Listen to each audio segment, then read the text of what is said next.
siang semuanya. Siang, Bu. Baik, sekarang pelajarannya apa? Sejarah dan budaya Islam. Mulai ya. Iya, Bu. Assalamualaikum warahmatullahi wabarakatuh. Waalaikumsalam warahmatullahi wabarakatuh. Sebelum pelajaran dimulai, mari kita awali dengan bacaan basmalah bersama-sama. Bismillahirrahmanirrahim. Apakah hari ini semuanya siswanya hadir? Ya, Bu. Ada yang absen? Tidak. Alhamdulillah. Apakah ada yang masih ingat pelajaran minggu lalu? Iya, Bu. Tentang apa? Dinasti Umayyah. Umayyah ya.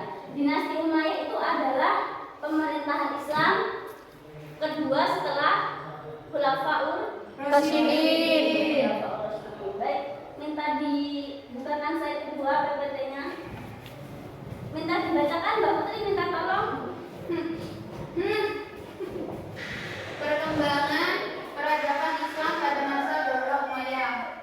Peristiwa bersejarah yang ditunjukkan oleh Hasan bin Ali yang menyerahkan kekuasaan kepada Muawiyah bin Abi Sufyan disebut Amrul Jamaah atau tahun persatuan. Setelah terjadi kesepakatan, selanjutnya Muawiyah disumpah dan ditetapkan sebagai khalifah pada bulan Rabiul Akhir tahun 41 Hijriah. Selesai Pembaiatan pembaiatan, ia menetapkan kota Damaskus sebagai pusat pemerintahan kerajaan Daulah Bani Umayyah. Kekuasaan Muawiyah bin Abi Sufyan menjadi awal pemerintahan dinasti Umayyah.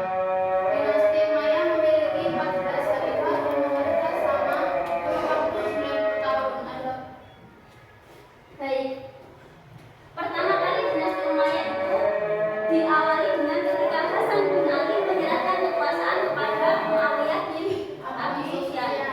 Yang ini disebut dengan peristiwa ini disebut dengan Amrul Jamaah.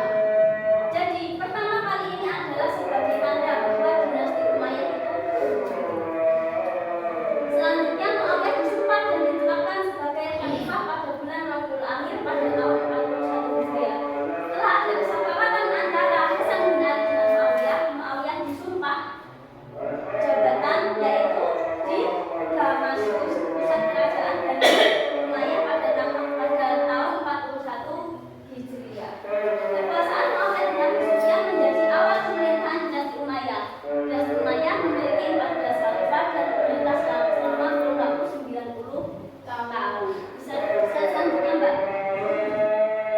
Dari 14 khalifah yang memerintah selama 90 tahun itu yaitu yang pertama Muawiyah bin Abi Sufyan, dua Yazid bin Muawiyah, Muawiyah bin Yazid, Marwan bin Hakam, ada Abdul Malik bin Marwan, Al-Walid bin Abdul Malik hingga ke Marwan bin Muhammad atau disebut dengan Marwan kedua. Di antara 14 khalifah ini ada satu khalifah yang menjadi figur terbaik yang kepemimpinannya itu menjadi teladan pada pemerintahan dinasti Umayyah, yaitu Khalifah ke-8 yaitu Khalifah Umar bin Abdul Aziz yang memerintah pada tahun 717 hingga 720 Masehi. Saya selanjutnya Mbak. Tolong dibacakan Mbak Nova. Kepemimpinan dan keteladanan Khalifah Umar bin Abdul Aziz. Dari 14 khalifah yang pernah memerintah dinasti Umayyah, ada seorang khalifah yang istimewa dan paling berkesan dalam sejarah Islam. Beliau adalah Umar bin Abdul Aziz yang memerintah dinasti Umayyah dari tahun 717 Masehi hingga 720 Masehi atau 99 sampai 101 Hijriah. Meskipun masa pemerintahnya relatif singkat, ia meninggalkan warisan yang sangat besar dan sering disebut sebagai Khulafaur Rasyidin kelima karena kesamaan kebijakannya dengan para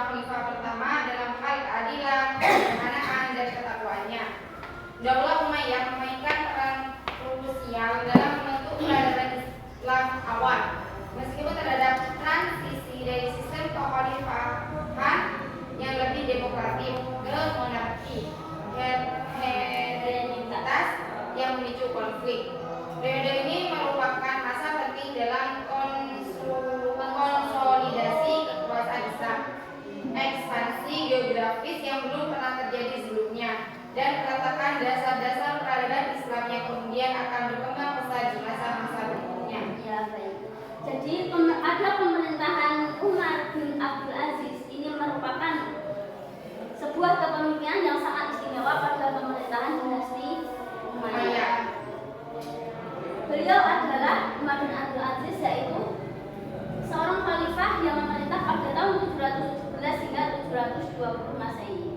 Nah, meskipun pemerintahannya singkat ini tapi memberikan dampak yang luar biasa terhadap pemerintahan dinasti Umayyah. Sampai-sampai istimewanya Umar bin Abdul Aziz, beliau mendapat julukan yaitu Khulafaur Rasyidin kelima, yaitu maksudnya adalah sebagai khalifah penerus dari Ali bin Abi Thalib. Karena kenapa ya ini asalnya? Karena kesamaan kebijakannya dengan para khalifah pertama dalam hal keadilan, kesederhanaan dan ketakwaannya.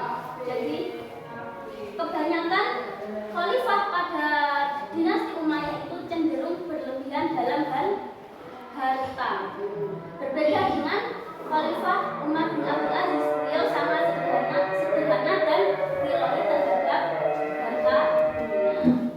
Daulah Umayyah memainkan peran krusial dalam peradaban Islam awal. Kenapa menjadi peran krusial? Karena dinasti Umayyah itu menjadi perantara masa kejayaan Islam sebelum nanti akan datang pemerintahan dinasti Abbasiyah. Selanjutnya, Mbak. B. Perkembangan ilmu pengetahuan berperan pada ilmu musik dalam memajukan peradaban Islam pada masa Daulah Umayyah. Jadi pada saat pemerintahan dinasti Umayyah itu terjadi berbagai peningkatan dalam ilmu pengetahuan, yaitu yang pertama yaitu ilmu hadis. Ini adalah bidang keilmuan yang paling menonjol perkembangannya pada masa Umar bin Abdul Aziz. Yang menyadari risiko hilangnya hadis-hadis Nabi Muhammad seiring dengan wafatnya para sahabat tabi'in yang merupakan para penghafal dan riwayat hadis. Ilmu hadis pada waktu pemerintahan Umar bin Abdul Aziz itu sangat berkembang dengan pesat.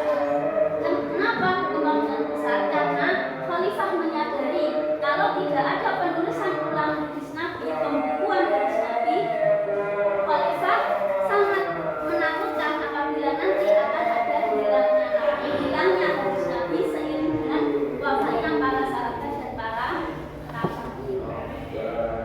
Di antara salah satu tokoh ilmu hadis yang terkenal pada masa pemerintahan dinasti Umayyah yaitu Muhammad bin Syihab Az-Zuhri yang wafat pada 742 Masehi. Yang kedua setelah ilmu hadis adalah ilmu fikih. Seiring dengan pembukaan hadis, ilmu fikih juga mendapatkan dorongan.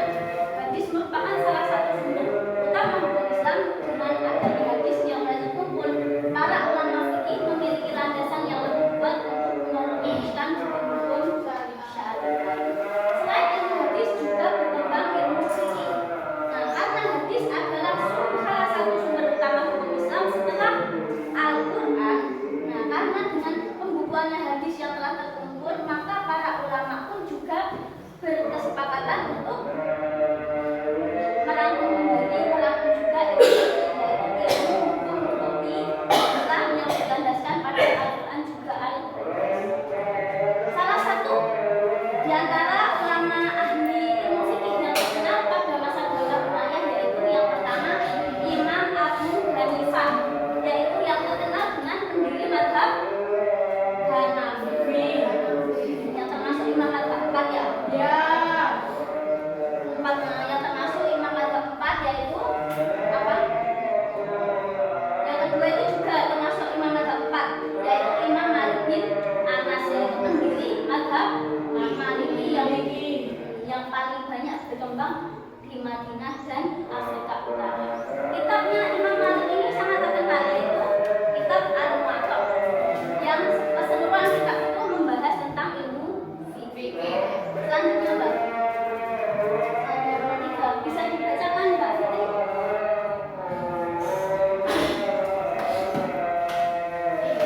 Ilmu tafsir Al-Quran, meskipun tidak ada proyek besar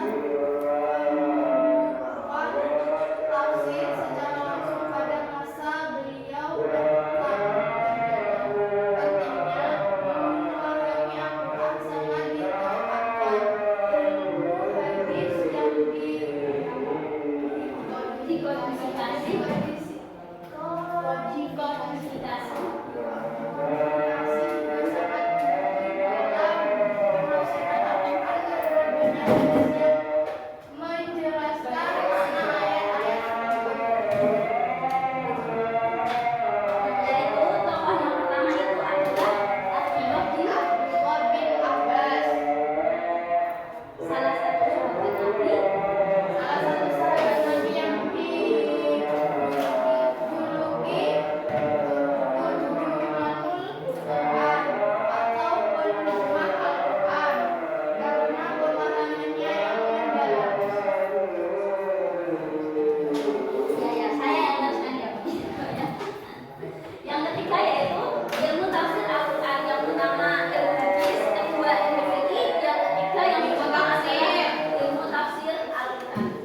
Meskipun tidak ada proyek besar terhadap pembuatan tafsir secara langsung pada masa pemerintahan Umar bin Abdul Aziz, tapi memahami Al-Quran itu sangat ditekankan. Ilmu hadis yang dikodifikasi juga sangat membantu dalam penafsiran Al-Quran karena banyak hadis yang menjelaskan makna ayat-ayat. Ilmu tafsir ini yang pertama adalah ilmuannya adalah Abdullah bin Abbas.